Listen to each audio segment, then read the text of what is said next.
జీవితం చాలా విచిత్రమైనది. ఎందుకంటే ఎవరితో ఎవరు ఎంతకాలం కలిసి ఉంటామనేది ఎవరూ చెప్పలేరు.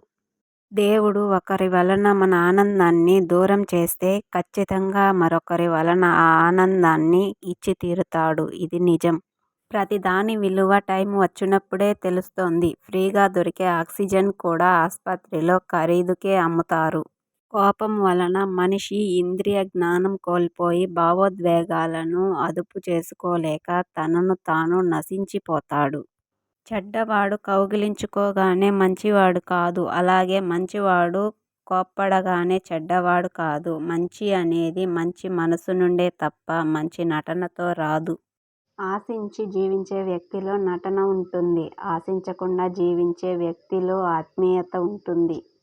నీలో ఉన్న ప్రతిభను ప్రపంచమంతా గుర్తించాకే నీ పక్కన ఉండేవాళ్ళు గుర్తిస్తారు. ఎందుకంటే మనకు గొప్ప వాళ్ళందరూ నచ్చుతారు. కానీ మనకు తెలిసిన వాళ్ళు మాత్రం గొప్పవాళ్ళు అవ్వడం నచ్చదు. అద్దె ఇంట్లో ఉన్నవాడికి సొంత ఇంట్లో ఉన్నవాడికి తేడా ఏమంటే అద్దె ఇంట్లో ఉన్నవాడు ఎప్పుడు కావాలి అనుకుంటే అప్పుడు ఇల్లు ఖాళీ చేస్తాడు.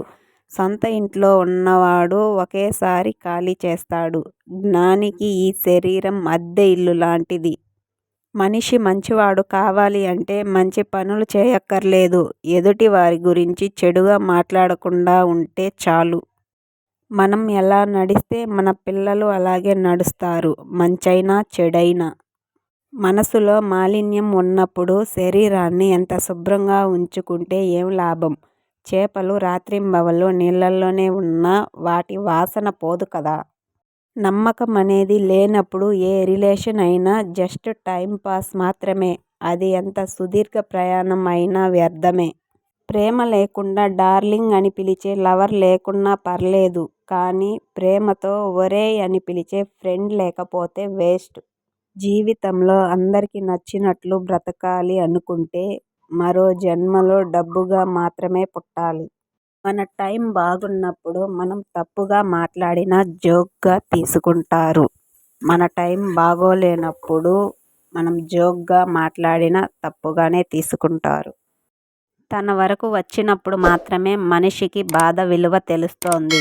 అప్పటి వరకు ఎదుటి వారి బాధ చులకనగా కనిపిస్తుంది. అనుభవమే మనిషికి గుణపాఠం.